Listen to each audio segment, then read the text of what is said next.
불쌍히 여기는 마음이 기적을 만든다라는 제목으로 오늘 말씀 증거하겠습니다. 나팔꽃과 해바라기라는 짧은 글을 하나 읽어 드리겠습니다. 이 글을 지은 분은 바로 몽실 언니, 또 강아지 똥으로 유명한 권정생 선생님이에요. 이분은 평생 몸이 아프셨지만 시골의 아주 작은 교회의 종지기로서 종을 치면서 평생을 살아오시고 아주 우리나라 문학계에 큰 영향을 미치고 수많은 분들에게 감동을 준 좋은 동화를 많이 쓰신 분이에요. 며칠 전에 이분이 섬기시던 교회 목사님으로부터 편지도 제가 한 통 받았는데 글을 짧게 읽어드리겠습니다. 많은 사람이 지나다니는 길가에 조그만 꽃밭이 있었습니다. 사람들은 꽃밭 의자에 앉아 쉬어가곤 한답니다. 꽃밭에 꽃들이 피어남은 예쁜 꽃들로 인해 마음도 몸도 맑아졌습니다. 꽃 중엔 언제나 장미와 백합이 최고로 인기가 많았습니다. 올해도 모든 꽃들은 저마다 아름다운 꽃을 피우기 위해 자라고 있었습니다. 그런데 새로 꽃밭에 온 친구인 나팔꽃은 자라지 못하고 있었습니다. 왜냐하면 나팔꽃은 누구의 도움을 받아야만 위로 자랄 수 있기 때문입니다. 나팔꽃은 다른 꽃들에게 몸을 좀 빌려달라 부탁했습니다. 장미는 몸에 가시가 있어 빌려줄 수 없다고, 백합은 줄기가 너무 약해 도와줄 수 없다고 했습니다. 다른 꽃들도 이런저런 이유로 도와줄 수 없다고 했습니다. 나팔꽃은 위로 자라지 못하고 다른 꽃들 사이에서 약해져만 갔습니다. 그때 해바라기가 나팔꽃에게 말했어요. 난 예쁜 꽃을 피우기 위해 열심히 노력했지만 키가 너무 커서 바람을 이기지 못하고 넘어져 예쁘고 아름다운 꽃을 한 번도 피워보진 못했어. 그래도 내 몸을 타고 위로 한번 올라가 볼래? 나팔꽃은 너무 고마워. 약하고 가는 줄기로 해바라기의 몸을 의지해 위로 올라가기 시작했습니다. 모든 꽃나무들이 이제 조금 지나면 아름다운 꽃을 피울 것입니다. 그런데 하늘이 캄캄해지더니 바람과 함께 비가 내리기 시작했어요. 꽃밭의 모든 꽃들은 해마다 겪는 일이라 염려하지 않았어요. 하지만 해바라기는 올해도 예쁜 꽃을 피울 수 없을 것 같아 슬펐어요. 바람과 함께 비가 세차게 내립니다. 그런데 이번에 부는 바람은 이때까지 경험해보지 못한 바람이 불고 있었어요. 많은 비와 너무나 세찬 바람이었어요. 장미도 백합도 다른 꽃들도 이번 바람만은 견디지 못하고 쓰러졌습니다. 그런데 참 이상한 일이 일어났어요. 키가 너무 커 조금만 세게 부는 바람에도 넘어지던 해바라기가 그 세찬 바람에도 넘어지지 않고 꿋꿋하게 서 있는 것이었어요. 그것은 바로 약하게만 보였던 나팔꽃 줄기가 해바라기가 쓰러지려고 할 때마다 붙들어 넘어지지 않게 잡아주었기 때문이었어요. 이제 모든 꽃들이 꽃을 피우기 시작했어요. 그러나 넘어져 상처가 난 장미와 백합 그리고 다른 꽃들은 예전처럼 아름다운 꽃을 피우지 못했어요. 하지만 해바라기는 건강하고 둥근 꽃을 피웠습니다. 나팔꽃도 키다리 해바라기의 온몸을 빨강, 노랑, 초록 꽃들로 장식을 했어요. 길가의 조그만 꽃밭은 해바라기와 나팔꽃에 환한 미소가 한가득 했습니다. 그래서 거기에 보면 그 글이 적혀 있고 그 밑에 주님을 사랑하는 작은 종이 적었습니다. 이렇게 이제 적혀져 있습니다. 그 교회에 가보시면 나중에 혹시 방문하시면 발견하실 수 있을 거예요. 오늘 제가 이 이야기로 서두를 시작한 이유는 바로 이 이야기 속에 오늘 예수님께서 우리에게 들려주시고자 하는 그 말씀의 내용과 교훈, 은혜가 한박 담겨 있기 때문입니다. 오늘 29절 보겠습니다. 예수께서 거기서 떠나다 갈릴리 호숫가에 이르러 산에 올라가 거기 앉으시니 큰 무리가 다리 저는 사람과 장애인과 맹인과 말 못하는 사람과 기타 여럿을 데리고 와서 예수의 발 앞에 앉힘에 고쳐 주시니 이제 앞을 봐주시면 감사하겠습니다. 거기서 떠난 거기는 바로 이방과 저주의 땅이라고 일컬어지던 지난 시간 예수님이 기적을 베푸셨던 두로와 시돈이에요. 그 땅은 어디냐면 이스라엘 지도를 보시면 북서쪽에 지중해와 이렇게 접해져 있는 이방 땅이에요. 거기서 갈릴리 호수까지는 아주 먼 길입니다. 천안에서 서울 이렇게 먼 길이에요. 거기를 예수님이 걸어 오셨어요. 대가볼리라는 이방 지역을 통해 걸어 오셨는데 거기에 바로 이 이방인들인 큰 무리, 그것도 정상인만 온 게 아니에요. 몸이 불편한 저는 사람, 장애인, 말 못하는 사람들을 하고 그들 가족하고 그들 친구랑 막 사람들이 이 먼 길을 따라 자기들 고향도 아닌 이방 사람들이 갈릴리 호수까지 따라왔다는 거예요. 그랬더니 예수님이 그 사람들에게 기적을 베푸셔서 말 못하는 사람이 말하고 장애인이 운전하게 되고 다리 저는 사람이 걸으며 맹인이 보는 것을 무리가 보고 놀랍게 여겨 이스라엘의 하나님께 영광을 돌리니라. 이게 주님이 엄청난 치료의 기적을 이렇게 베풀어 주셨다는 거예요. 얼마나 좋겠어요. 여러분의 가정에서도 이렇게 혹시 아픈 분이 기적적으로 일어나고, 예수 안 믿고 마음이 닫혔던 분의 마음이 활짝 열리고, 오랫동안 해결되지 않았던 문제가 팍 해결된다면 얼마나 기쁘겠어요. 그런 일이 막 일어났다는 거예요. 그러면 이 사람들은 누굴까 먼저 생각해 보겠습니다. 이 먼 곳에서 찾아온 이 이방 사람들은 도대체 뭐 때문에 이렇게 먼 데를 고상하며 예수님을 찾아왔을까? 첫째 이유, 그건 당연히 믿음 때문이었죠. 어떤 믿음이냐? 이 이방 사람들이 가졌던 믿음은 논리와 지성에 바탕한 믿음이 아니에요. 그 바리새인이나 서기관들처럼 교리적 믿음은 더욱 아니에요. 전통과 역사에 기초한 믿음은 전혀 아니에요. 이 사람들이 가졌던 이 먼 길을 따라와 기적을 경험하게 했던 믿음은 아주 단순하고 소박한 믿음이에요. 그냥 예수님을 만나고 그분의 말씀을 직접 듣고 그분의 기적을, 우리에게 이 단순하고 소박한 믿음이 있기를 바랍니다. 기적과 은혜는 여기서 일어나는 거죠. 반면에 먼저 택함을 받았다고 생각했던 바리새인, 서기관 이런 사람들은 교리적으로 진짜 예수님을 보고 참 믿음이, 단순하고 소박한 믿음이 없어서 예수님이 말씀을 하시면 비판할 생각만 하고, 기적을 보여주시면 꼬투리 잡을 생각만 하고, 늘 마음이 냉랭하고 차가우니까 마음에 평안이 없고 기쁨이 없고 감격이 없고, 그들의 삶에 그 웃음이 없는 거예요. 행복이 없는 거예요. 이 너무나 비슷한 경우를 오늘날 우리는 한국교회에서도 만나는 거죠. 건물이 어마어마하게 크고 세련된 역사와 전통을 자랑하고 막 그런 악기들이 있고 막 음향 시스템이 있고 그런 사람들이 모이는 것 같아요. 역사적으로 전통적으로 시내 중심에. 그런데 문제는 예배 드리는데 감격이 없어요. 예배에 기쁨이 없어요. 사람들의 마음이 냉랭해요. 기적이 일어나지 않아요. 그냥 형식적인 바리새인과 서기관 같은 믿음을 가진 교회들이 오늘 한국 교회 안에 너무나도 많다는 거죠. 그러나 반면에 보잘것이 없어요. 자랑할 것 하나가 또 없어요. 역사와 전통은 내세울 거 하나도 없어요. 변두리에 있어요. 시골에 있어요. 건물도 보잘것 없어요. 그러나 그 성도님들의 마음속에 진짜 믿음이 있어요. 단순하고 소박한 믿음이 있어요. 하나님의 역사가 있고 위로가 있고 기적이 있고 기쁨이 있고, 우리가 그러기를 바랍니다. 여러분이 그렇게 살기를 원하는 거예요. 바로 이 사람들은 그 순수한 믿음 때문에 예수님을 쫓아왔어요. 두 번째, 여기 모인 사람들의 모습을 한번 생각해 보겠습니다. 여기 환경은 어디냐? 광야예요. 지금 좋은 예배당이야. 환경이 좋지 않아요. 조건이 좋은 시스템이 갖춰져 있는 것이 아니에요. 거기 모인 사람들 보십시오. 다 여기 보면 장애인이 많아요. 저는 사람, 앞 못 보는 사람, 말 못하는 사람, 그 사람 친구들, 그 사람 가족들. 여러분, 세련되고 멋진 분위기가 아니에요. 뭔가 촌스럽고 뭔가 약간 지저분해 보이고 뭔가 아닌 것 같은 분위기예요.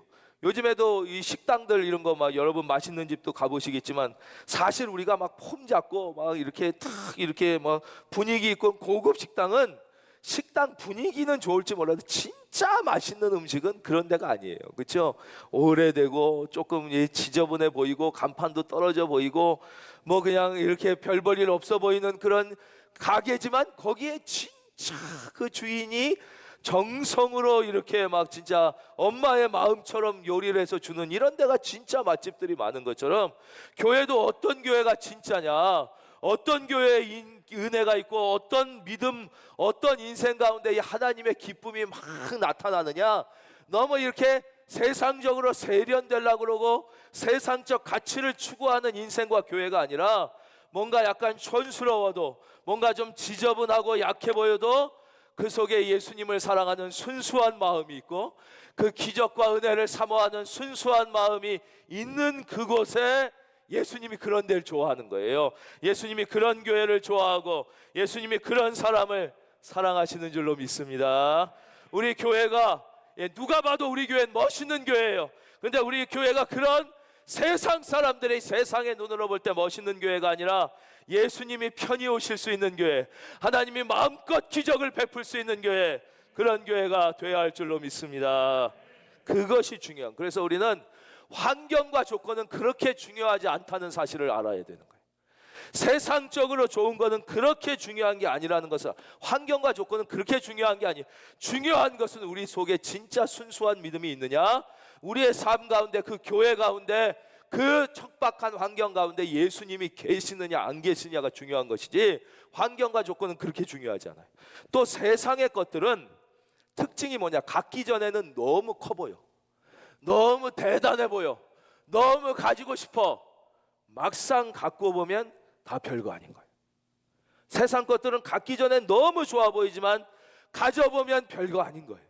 그러나 하나님이 주시는 것, 주님이 주시는 은혜는 그냥 세상 사람들이 볼 땐 별거 아닌 것 같지만 그 가져본 사람은 그 기쁨, 그 받아본 사람은 그 사랑, 누구도 몰라 너무너무 좋다는 걸 아는 거예요. 이게 진짜 좋은 거예요. 이것을 누릴 수 있기를 주의 이름으로 축원합니다. 세 번째, 이 사람들의 그럼 이 믿음은 어디서 왔냐 하는 거예요. 이 먼 길을 찾아왔는데 믿음으로 왔다고 그랬잖아요. 소박하고 순수한 믿음. 그런데 그 믿음은 어디서 온 것이냐? 그 믿음은 바로 지난 시간 우리가 말씀드렸던 그 이름 없던 이방의 한 여인, 그 인생의 소망이라고는 하나도 없고 절망 가운데 빠져 자기 딸이 귀신 들려 죽어가던 그 비참한 여인, 그 여인 한 여인에게서 오늘 나중에 본문 보시면 4천 명이 넘는 이 어마어마한 사람들에게 이 믿음이 강력하게 전파된 거예요. 다른 말로 좀 요즘에 무섭죠. 이게 전염된 거예요. 전염된 이 믿음이. 예. 이 여인 마지막에 마지막 끈을 붙잡고자 예수님을 찾아왔지만 예수님에게조차 개라고 무시당하고 거절당했던 거예요. 그러나 그 예수님의 냉랭한 거절과 개라는 멸시 속에서도 끝까지 순수하게 부스러기 신앙. 27절이에요. 15장 27절.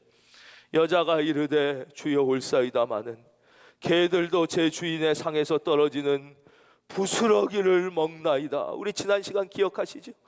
부스러기라도 좋습니다라는 그 부스러기 신앙으로 예수님을 감동시켜서 결국은 예수님이 뭐라 그러셔요? 이에 예수께서 대답하여 이르시되 여자여 내 믿음이 크도다. 그래서 딸이 고침을 받잖아요. 내 소원대로 되리라 해서 그 딸의 구원을 받고 인생의 구원을 받았던 그 여인, 그 이방의 이름 모를 삶의 절망 가운데 무너졌던, 예수님에게까지 냉랭하게 거부당했던 그 여인의 그 포기하지 않는 순수한 믿음이 강력한 전파력, 전염성을 가지고, 우리가 코로나의 전파력 때문에 지금 이렇게 두려워하는 거 아니에요. 그렇죠? 코로나가 막 퍼지니까 우리가 두려워하는데, 여러분 복음의 능력, 복음의 전파력은 코로나는 비교도 되지 않는 거예요. 비교도 되지 않는 거예요. 여러분 두려워하지 마십시오. 하나님께서 반드시 하나님의 때에 이 코로나를 반드시 끝내 주실 줄로 믿습니다. 복음은 어마어마한 힘이 있어서 130년 전에 우리 예배드린 사람 누가 있었어요? 그러나 그때 아무도 예수 믿지 않던 이 땅에 언더우드 아펜셀라 두 분이 이 순수한 복음을 갖고 왔을 때 그 복음의 어마어마한, 오늘도 보십시오. 얼마나 여러분 오늘 예배 드릴 때도 수많은 협박, 텔레비에서 계속 뉴스마다 교회 가지 말라는 협박하고, 회사에서 교회 가지 말라고 계속 협박하고 문자 보내고, 얼마나 많은 협박을 이기고도 여러분 왜 오늘 교회 나왔습니까? 여러분 안에 이 믿음이 어떻게 생겨난 것이? 믿음은 놀라운 능력이 있습니다. 놀라운 전파력이 있습니다. 영국 여러분을 마침내 승리하게 해주실 줄로 믿습니다. 이 믿음의 전파력이 있는 그 이 한 여인의 믿음이 4천 명을 바꾼 것처럼, 저는 우리가 나가서 복음 전하는 것도 중요하지만 지금 이 코로나 시대에 못 전한다고 좌절할 필요가 없어요. 우리 안이 내가 온전한 믿음으로 변화받기만 한다면 저는 우리 교회에 계신 한 분이 우리 교회 전체를 변화시킬 수 있다고 믿습니다. 한 사람만 우리가 제대로 변화된다. 우리 교회가 부족하고 보잘것없는 교회지만 우리 한 교회만 제대로 이 여인과 같은 믿음을 가질 수만 있다면 저는 우리 한 교회가 한국 교회를 변화시키고 대한민국 전체를 변화시킬 줄로 믿습니다. 그 한 멸시받고 아무 소망이 없던 가나안 여인의 믿음이 4,000명이 먹는 이 저주받은 사람이라고 했던 이방인들의 삶을 믿음으로 변화시켜 오늘 와서 눈먼 자가 눈을 뜨고 말 못하는 사람이 말하고 장애인이 온전해지고 다리 젓는 사람이 걷는 기적이 일어나는 거예요. 여러분의 인생에 저는 인생은 걷게 되고 못 보는 인생은 보게 되고 듣지 못하는 이 대한민국이 듣게 되는 날이 오기를 주의 이름으로 축원합니다. 이 첫 번째 기적이 일어나자 주님은 마음속에 32절 예수께서 제자들을 불러 이르시되 내가 무리를 불쌍히 여기노라. 그래서 우리 한번 이거 따라해 주실까요? 불쌍히 여기노라. 여러분, 기적은 두 가지 경우에 나타납니다. 하나님의 기적은 두 가지 경우에 나타나는 거예요. 첫째가 앞에서 보신 대로 믿음이 있을 때 기적이 나타납니다.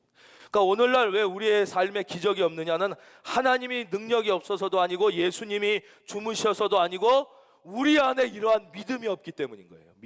믿음이 있어야 기적이 일어나요. 또 한 경우는 뭐냐?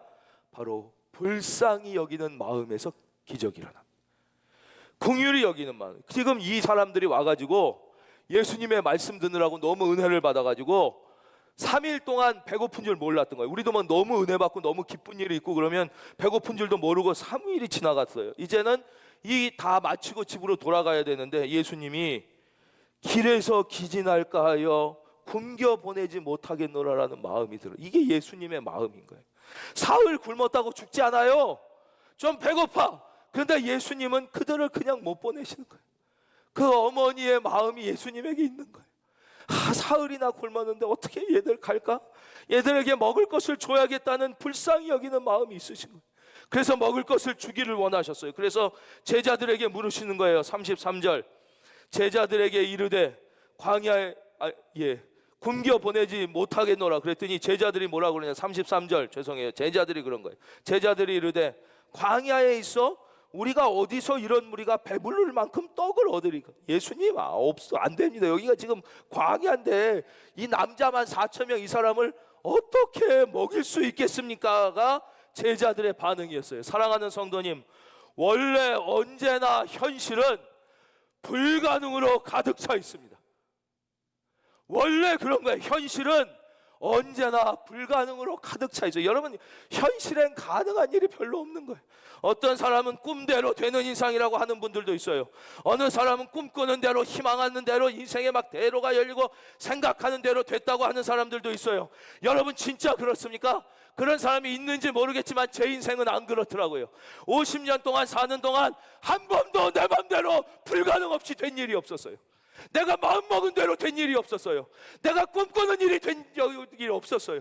늘 불가능이 있었고 하려고만 그러면 안 됐고 가고 싶은 대학도 못 갔고 그 다음에 인생이 하고 싶은 대로 되는 일이 없었어요. 예수님도 하고 싶었지만 현실은 불가능이었다는 사실을 여러분 기억해야 합니다. 인생은 절대로 마음먹은 대로 되지 않습니다. 기도하는 대로 되지 않습니다. 인생은 원래 현실은 불가능이 가득 차 있는 거예요. 예수님 앞에서조차도 이 불가능, 여기서 어떻게 먹이냐고, 여기서 이렇게 4,000명 먹일 게 어디 있냐고. 그때 예수님이 뭐라고 말씀하시냐. 34절 예수께서 이르시되 너희에게 떡이 몇 개나 있느냐 물으시는 거예요.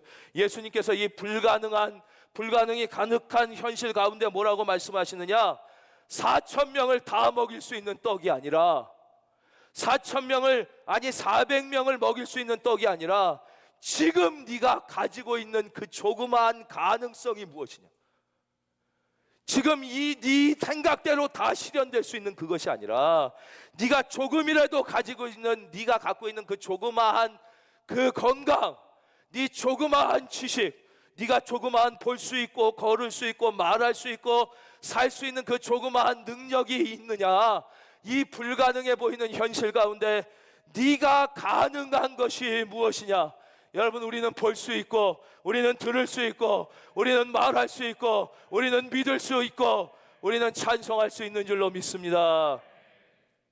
정말 소리를 안 지르고 세련되게 설교하려고 노력하지만 저에겐 불가능한 일입니다. 이렇게 소리 지르면 사람들이 싫어해요. 좀 천천히 하셔도 다 들리는데 귀 아프게 이렇게. 그러나 조금의 가능성을 가지고 계속 설교하다 보면 그런 날도 작게 얘기해도 은혜 받는 날이 올 줄로 믿습니다. 예, 그 작은 것, 그러니까 다 1000명 다 먹일 수 있는 걸 말씀하신 게 아니에요. 그래서 거의 떡 7개랑 조금 있다니까 제자들이 그거 갖고 오니까 예수님이 그걸 가지고 다 배불리 먹이셨어요. 37절, 다 배불리 먹고 남은 조각을 7광주리에 차게 거두었으며 먹은 자는 여자와 어린이 외에 4,000명이었더라. 4,000명, 여자와 어린이 외에 남자만 4,000명이 먹었어요. 이건 오병이어랑 너무 비슷한데, 오병이어를 또 쓴 게 아니야? 우리가 이렇게 착각할까 봐 예수님께서 친절하게 16장에 아니야, 오병이어랑 이 칠병 사건은 전혀 다른 거야 라고 이제 설명해 주셔요. 먼저 설명해 드리면 저를 보십시오. 오병이어는 이스라엘 사람들에게 베푸신 기적이었고, 이 칠병 사건은 이방인들에게 베푸신 전혀 다른 기적이었어요. 제가 한번 읽어드릴까요? 16장 9절에 나와 있어요. 너희가 아직도 깨닫지 못하느냐? 떡 5개로 5,000명을 먹이고 주운 것이 몇 바구니며, 그 다음 10절, 떡 7개로 4,000명을 먹이고 주운 것이 몇 광주리였는지를 기억하지 못하느냐? 그래요. 우리도 그 오병이어는 몇 개 남았어요, 그렇죠? 12바구니가 남았다 그랬어요. 12바구니는 원어를 분석해 보면 광주리랑 전혀 다른 거예요. 그 당시에 이스라엘 여자들이 시장 갈 때 쓰던 시장 바구니란 뜻이에요.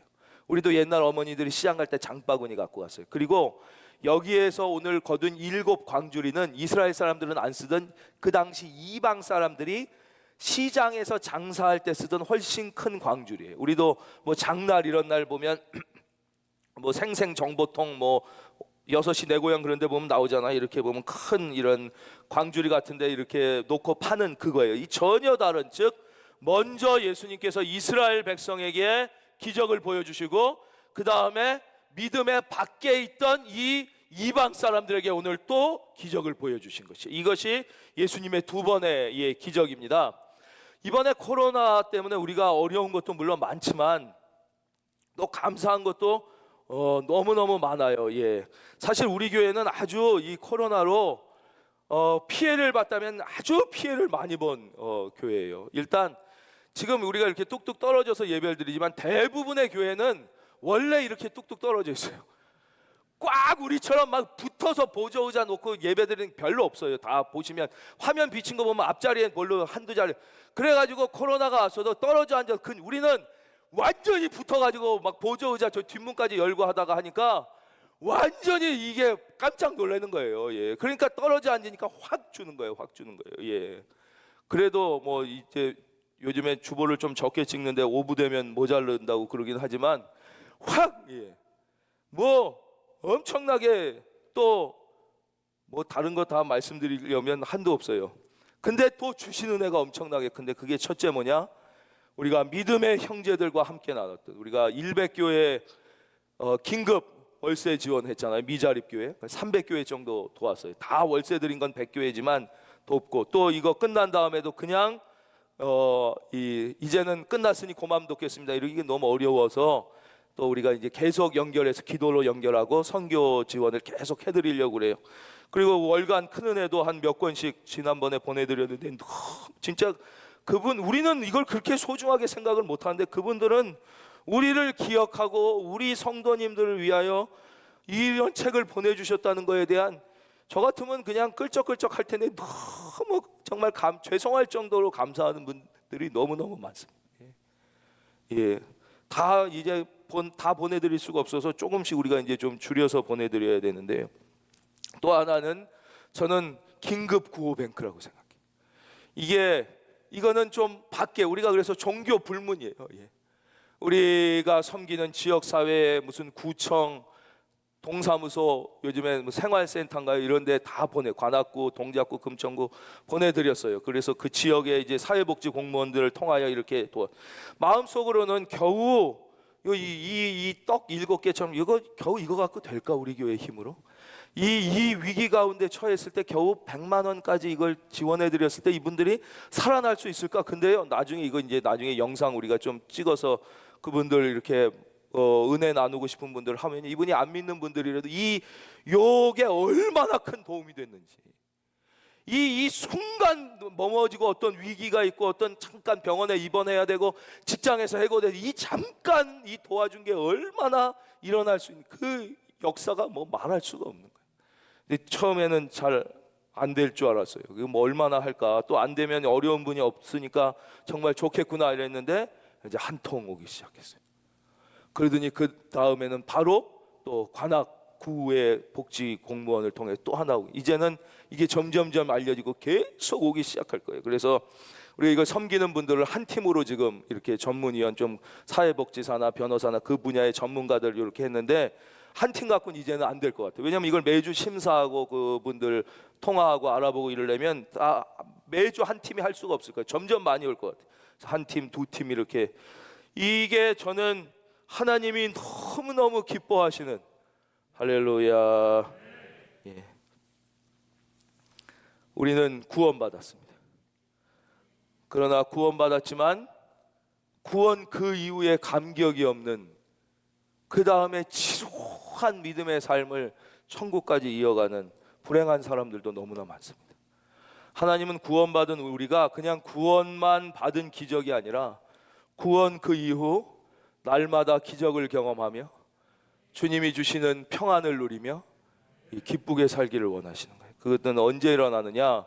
바로 믿음, 그리고 그 다음에 불쌍히 여기는 마음을 가질 때 바로 이 구원 이후의 기적은 계속해서 일어나는 것입니다. 우리 사랑하는 성도님, 구원받은 모든 은혜를 감사하며 구원 그 이후의 기적을 날마다 경험하며 살 수 있기를 주님의 이름으로 축원합니다.